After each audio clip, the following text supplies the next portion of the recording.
Are you ready to take your first steps towards financial freedom by investing in property? Whether you're a first-time investor or you started your portfolio but need some help continuing to grow, 2022 REB Buyer's Agent of the Year and Rising Star finalist Lachlan Vidler and his team at Atlas Property Group are here to help.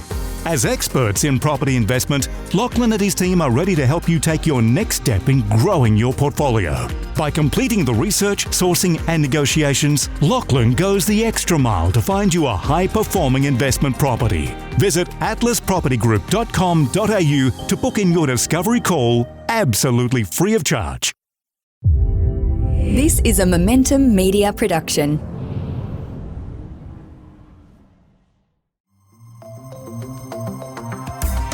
Welcome to the Smart Property Investment Show, the podcast by investors for investors.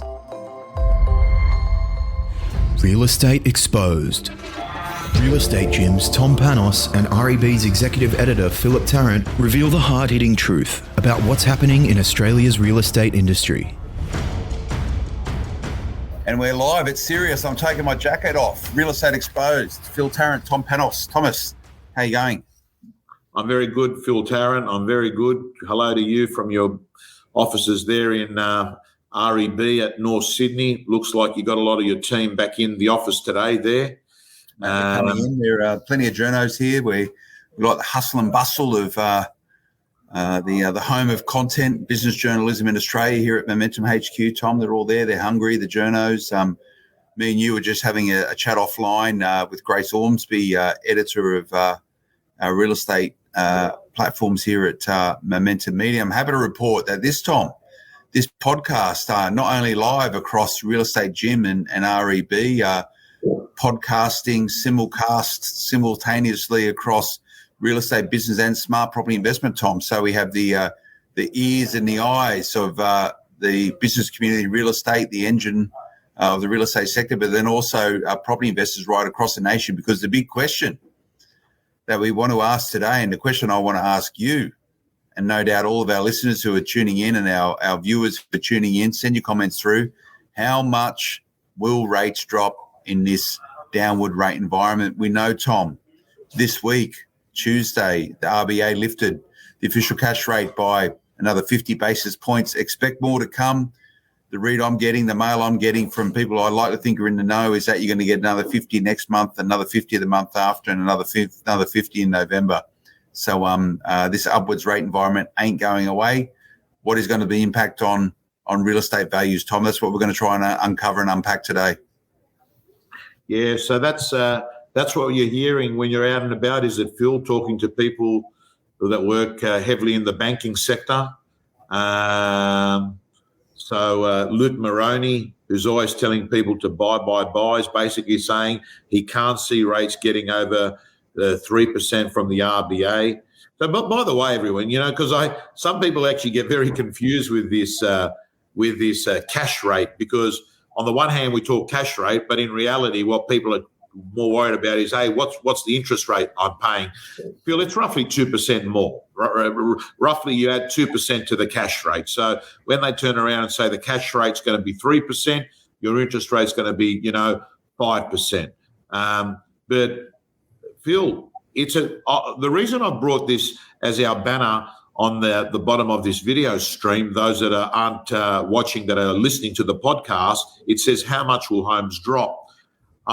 The reason I've got that up, it has to be, even now, many months later, the most common theme I'm asked on a day-to-day by both the real estate industry agents, but also by consumers, right? They obviously care about it, obviously, because a lot of people's wealth is in their family home. A lot of people's wealth is in real estate, be it family home and investments.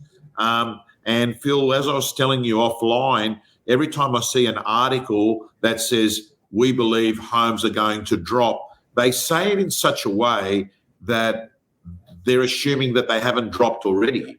And the reason why is that most people, that is a data scientist, an economist, the spokesman for a bank, they're using data and they're looking at spreadsheets. And those spreadsheets include numbers that have got a fair bit of a lag on them, Phil. You know, it's not like, you know, in the share market, in a moment you can actually see what the share price of Commonwealth Bank is today, right?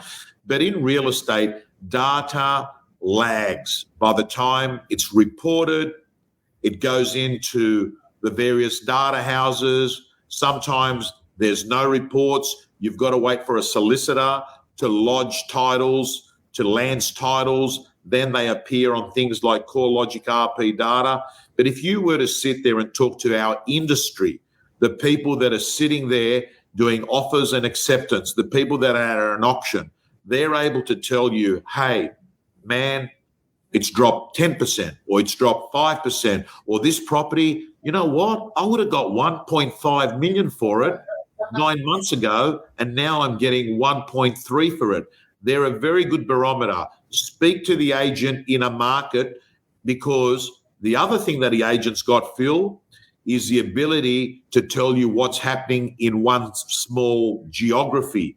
And that is something that a lot of economists can't give you. Like, you know, and it varies, Phil. I can tell you, I can drive half an hour and I can go to a market that has had far less pressure on prices than the suburb I was 30 minutes away. So there's not one market. There is thousands of sub-markets, Phil. Ever wondered how you can invest like the top 1% of Australian property investors? Henderson Advocacy has been at the forefront of helping everyday Aussies improve their financial freedom. So if you're a savvy investor or someone just starting out on their property journey, give Henderson Advocacy a call today. Head to www.henderson.com.au. Don't invest alone. Invest smarter. Essentially, we have two audiences for this discussion today, Tom. Real estate agents, property managers, those people that serve as vendors, buyers, tenants, etc. Then we have property investors who are out there trying to make a buck through property investments. So considering that, Tom, through the lens of data, if you're making your investment decisions or you're making your listing decisions based on the data you have today, you're only seeing one side of the coin. You're seeing a very small part of it, actually. I remember back in the day on Smart Property Investment, Tom, which now, as you know, one of the top rating podcasts hosted by me, always get a lot more traffic than yours, Tom, my podcast. But back in the day when it was a print magazine, you used to watch people, right? You know, they go to the news agent, they pick up a magazine, they'd flick to the back pages. Remember when all the back pages used to be full of like 20 or 30 pages of data? They'd look up a suburb and go, yes, that's where I'm going to invest. What they don't realise, how old that data is, number one. And number two, what they don't realise is sometimes how skewed data can be, because data only tells one part of the story. You do not know if you're looking at medians, if you're looking at average sales prices or time on market or whatever. There are so many little myopic details which can change that data considerably. Now, for example, if you I'm looking out the window here. I'm looking at Mossman over in the Northern Beaches, where I don't know what the average price of real estate is there. If someone built a apartment unit there with 50 apartments and they all sold in 1 week or 1 month or 3 months, that's going to absolutely skew the median average price, or the median or the average price of property in that suburb. Unless you know what's happening, unless you've got the ground truth, you cannot put a story or a narrative to the data. So at least 3 months old. And hence the reason why, Tom, I ask you every single time, how did you go on the weekend? What's going on? What's happening on the street? What's the street talk right now? What are you seeing? What are you hearing? What are agents saying to you? What are buyers saying to you? What's the sentiment? It's the immediacy of real-time data which can help you shape and frame not only investment decisions, but if you want to be a good agent, you know, how you can most effectively sell property for your vendor in a market that's in change. Yeah, spot on. And I know that you do seek out those results, and smart people do, because I think the average person opens up the Telegraph or the Herald on a Sunday, has a look at the property section.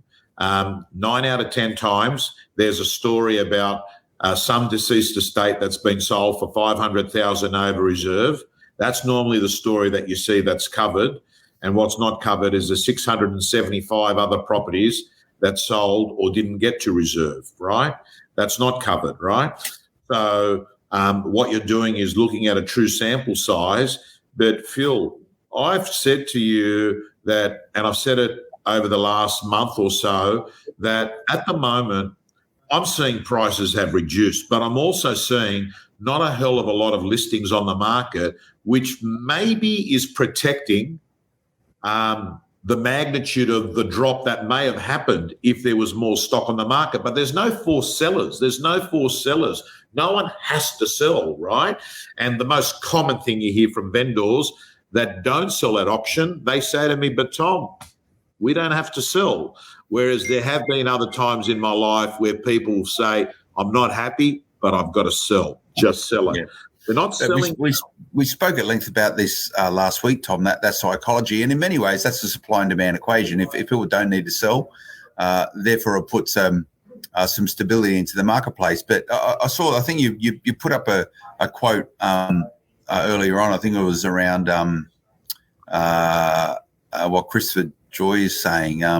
Christopher Joy Capital. He also writes for the Friend Review, showing high drops in expensive markets over affordable areas in Sydney. I follow his column. He's a bright guy, and if you're not following what he's writing, he typically gets real estate pretty right. Got it pretty right through COVID. I think we probably got it more right, Tom. But it's not a competition. The challenge that we're in, or this market that we're in right now, is everyone's talking about price drops. To your point, it's already happened.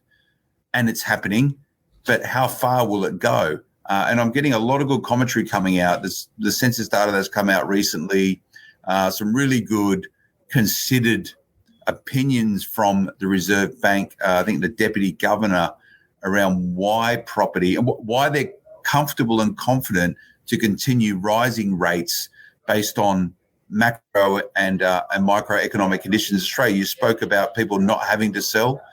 That she talks about the inherent savings that a lot of Australians have. As family balance sheets are as strong as ever. They're going to be ratcheting up. They're going to keep ratcheting up the RBA, the official cash rate, until it gets to a point where it starts curbing spending in line with the changes that we're seeing right now in inflation, Tom. And this is not about an inflationary podcast or an economic podcast. It's about the impact to property and what you do about it, whether you're an agent or whether you're a property investor. So how far a property is going to drop? Well, the big question is, Tom, how much does that matter? If you're not selling a property, does it really matter how far property drops? And if you look back, and if you're a student of history, and there's some really good articles coming out around this, you always see the return to price points after drops. And I don't think what they're predicting right now are these drops of 20 to 30% in property in Australia in this market cycle. I don't think that's ever happened before. The maximum drops you're getting is sort of 10% at an aggregate level. So if you're not selling, does it really matter if your property price drops? No, it doesn't, Phil. It doesn't. The only people that are impacted right now from a financial perspective is people that were selling a property and were not going to be reinvesting the money into real estate. Example, the deceased estate being sold, money's going to get dispersed to the beneficiaries, and maybe they would have got $100,000 more if they'd sold 6 months ago, right? They get financially impacted. Or the family that's going through a divorce and people are going to sell the house and they're both going to go rent, right? And they're not reinvesting. They're the impact. But Phil, I will say that one of the things you're going to have to take into account, and this is something we've got to be mindful, roughly the formula on borrowing is that for every 1% increase, right, you get a 10% reduction in borrowing capacity, right? This is something that's factual. It's got nothing to do with mood and sentiment. It's basic mathematics. And that's the way the banks operate. So it's just your capability to borrow money is reduced because interest repayments are higher. It's a pretty simple equation. Yeah. So if you're a buyer at the moment, one of the things that's going through your head is, hey, if I wait, maybe I'll buy something cheaper if I wait. However, you also need to take into account the longer you wait, the lower they're going to lend you. And think about this, Phil. A 2% increase means that your borrowing reduces roughly by 20%.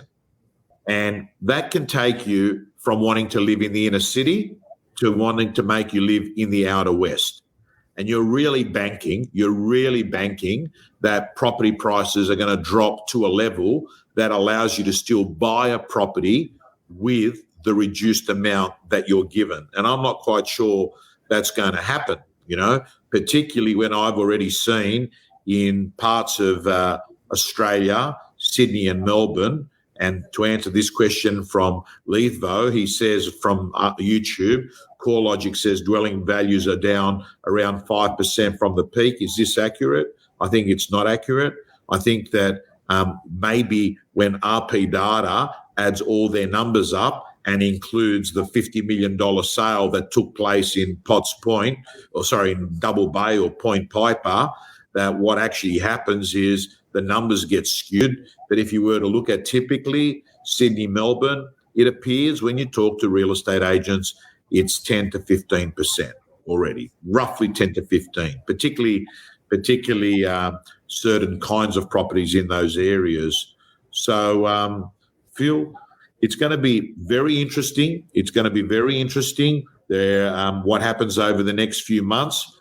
But for those that, sit there and watch this because they're trying to use the information that you and I and other people that talk about to make decisions on real estate, you don't have to stress that much because, if you get it wrong by 5 or 7%, over a decade, that 5 to 7% means nothing, right? It means something if you plan to actually buy a home in 22 and sell it in 23. Absolutely it means, because you don't have the time for your error to be amortized in the growth over the decades. It's time to get help. Interest rates are increasing. Inflation has hit an extraordinary 5.1%, and the chance to secure a golden egg property is getting narrower by the day. Dragan from Buyers Agency Australia has been presenting the facts and helping property investors make smarter, well-informed, educated decisions in property for years. So, what are you waiting for? Get in touch with Dragan today at www.buyersagencyaustralia.com.au. Invest with integrity. Well, I think maybe this is, there's a whole bunch of buyers agents tune into this discussion, Luke Moroney being one of them, Tom. There's different conversations for different audiences. Now, if we're chatting at the moment, we're chatting to property investors. It's a very, very different set of rules or set of outcomes that they're playing by or looking to achieve versus owner-occupiers, Tom. And I would say it's a bit more forgiving if you're an owner-occupier buying in this particular market. If you overpay by 5% for your dream family home that you're going to hold on for 40 years, you know what? In 40 years' time, when you choose when that becomes a deceased estate, your kids probably aren't going to complain too much about the price growth that's happened there. So it's a very, very different mindset around that. For property investors, though, 5% means a lot, Tom. 7% means a lot. So you've got to be really clear about what you're buying in this market and why you're buying it in this market and where you're buying in this market. Now, I know a lot of property investors waiting in the wings to see what happens in Sydney. They may see this as the opportunity to get back in the Sydney market, and that happens in every single cycle. There's points in time where property investors flee Sydney because they're just not getting the return on their capital investing in this market for the upside around capital growth. So they're waiting in the wings. They're waiting to strike as when you choose to do that. Do you get in early on the downward cycle, or do you wait till you think you've picked the bottom? If you're a property investor with a 10-year horizon, a lot more forgiving. But if you're looking to buy and sell and transact, or manufacture equity and transact, you got to be really smart. You got to be Johnny on the spot, and you're operating in an environment that is moving so fast that irrespective of how planned and prepared you are, let me tell you what, you're not going to get it perfect. You're not going to get it perfect, and if you place that philosophy, you'll be okay. But if you're betting the family farm on a real estate transaction as a property investor right now, playing the game and thinking you're going to get lucky, maybe a sense towards a more conservative approach is appropriate. Yeah. Well, Phil, I know we're on a timeline today. Just for your own info, Phil, real estate, forget about rates, forget about economy. In terms of seasonal, best time to actually buy a home is December. Best time to sell a home is January. Why? December, there's a lot of residual stock that's trying to get sold before Christmas. Buyers are at Christmas parties. They're at Westfield. They've already started their vacation, and you can snap up a really good buy. Why do you sell in January? Because there's no homes on the market. Everyone's waiting to put their home on the market after Australia Day as part of the auction process, and people coming back from their summer vacations. So in a matter of a 2-month period, we have the best time to buy and the best time to sell. So on your typewriter there, Tom, if you can put into the green bar here, spring selling season slump 2022. We've got 3 minutes. Let's have a chat about that. Is this going to be the most dire spring selling season in the history of Australian real estate? Put you on the spot. Loaded question. You like that? You've put me on the spot because it takes me time to write up the banner. Well, you talk about you can write up the banner. It's good. It's good for the optics. But Tom's talking about when to buy and when to sell real estate. Personally, I've got some cracker deals in December where I've rocked up at auction, and I was the only person there, only a handful of 2 people there, and giving auctioneers a hard time, which is what I like to do. And auctioneers typically around December want to get out of there also to their Christmas party, so you can get some real good deals there and buying there. Is spring going to be a bargain time for buyers? I think it's going to be. I don't know, Phil. I don't know that it's going to be bargain, because I can pretty much tell you I can't see in the next month or so vendors saying, "Oh, we've got to sell, just sell it." They're not even remotely saying that now. But is it going to mean that you're going to get a better opportunity? Absolutely. Why? Because you're going to have more to pick from. You're going to be able to go. It's basic demand, supply, economics. You're going to be able to choose more on, and you're going to be able to put offers in, and you're going to see whether they're going to accept it. But I've got to tell you, I'll tell you one thing I've noticed: the bargain hunter often ends up with no property in real estate over all these years. Well, answer this, Tom. What's a bargain mean in real estate in this market? 10% or more less than what was expected to pay, you thought, at that particular time. I think 10%. I think 10%. Yeah, and to your point also, why would someone sell a property 10% under its market value? There's normally some element of coercion or some pressure associated with that.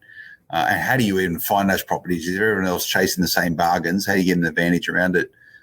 This is when I know property investors are pretty well hooked up with agents, so they can make sure they're getting the heads up on these deals before anyone else. That gets a bit tactical, Tom, but signing off in a moment. Final question for you: what's keeping you awake at night in real estate in Australia at the moment? Or you sleep like a baby, irrespective? If I have a coffee after 6 p.m., I have a problem sleeping. I'm not having many other problems. I have to tell you, Phil. I've just learned. Maybe it's 55 years of age where you realise when things are good, they're not going to stay good. When things are bad, they're not going to stay bad. So often you find that you actually don't get too connected to a current situation as you get older, because you realise it's temporary, it's fluid. Look, I do get stressed a little bit now on a Saturday, Phil, because auctions that used to take 5 or 10 minutes are taking 25 minutes, half an hour. You've got to get around Sydney to sort of do all these auctions, but they're taking a lot longer. Why don't we speak to some aviation people, Tom, and get your helicopter for the Saturday, fly you around? Oh, well, I've done the halfway step. Phil. I had a driver, and I actually found that more stressful because I'm not very good sitting in the passenger and having the driver take me around. So that lasted 2 Saturdays only, and I actually find it extremely useful having my agent, auctioneer, pre-auction meeting as I'm driving there, because as I'm driving there, the agent has normally had that final conversation with the vendor, and he's able to tell me where the vendor's at. They're able to tell me on the phone, put in a vendor bid of this much. And also, if I get there only 5 minutes before an auction, they pretty much know how many registrations they've got. So it's actually a really good time for me to be talking to an agent, and I don't like... Maybe I can come out and caddy for you, Tom, on a weekend and drive you around and let you do what you do. Why don't I drive and you sit in the car with me, and that way I won't be stressed, and you can sit there and you can listen to the behind the scenes conversation. Oh, when should we start the bidding? Like, what's the lowest number we're prepared to accept, and what will the vendor bid be at? And if maybe you know what, Tom, maybe we need to do a special real estate expose where we stream for a Saturday. I think great. Go behind the scenes the whole way. If people want to do that, and I can just pester Tom for a whole day, just pester him, just Phil and Tom. Yeah, that'd be quite good fun, Tom. Maybe we'll do that. Oh, listen, I'll tell you what would be even more fun: getting the camera in and listening to some of the conversations you're having with vendors. I find that fascinating. You know, I really do, because emotions are sky high. Emotions are sky high. You know. There we go. Yeah, real estate exposed on the road. Alexander Reddy, he just transacts some real estate. Friend of mine. Hi, Alexander. I like it. I don't mind that Caddyshack thing as well. I think it'll be a bit more like that. Don't know who the golfers are. GoPro. Yeah, GoPro it up. Maybe we get wired in. Unscripted, uncensored. We'll probably get chased off the internet, no doubt, Tom. All righty. Guys and girls, I'd love you to tell us in the comments box, whether you're on LinkedIn, Facebook, or YouTube, what do you think the drop is going to be in spring, if there is going to be a drop? Love to see that after all. Phil, absolute pleasure once again in a time of real estate where it's all happening. It's the talk of the town. You can be sitting down having a coffee. The next table, they're talking about real estate. They're talking about real estate everywhere at the moment. It's the hottest trending topic. And if you want to get more of it, Smart Property Investment, the podcast, particularly for investors. Well, it's good, Tom. And what I would say around that, no one really knows what's going on.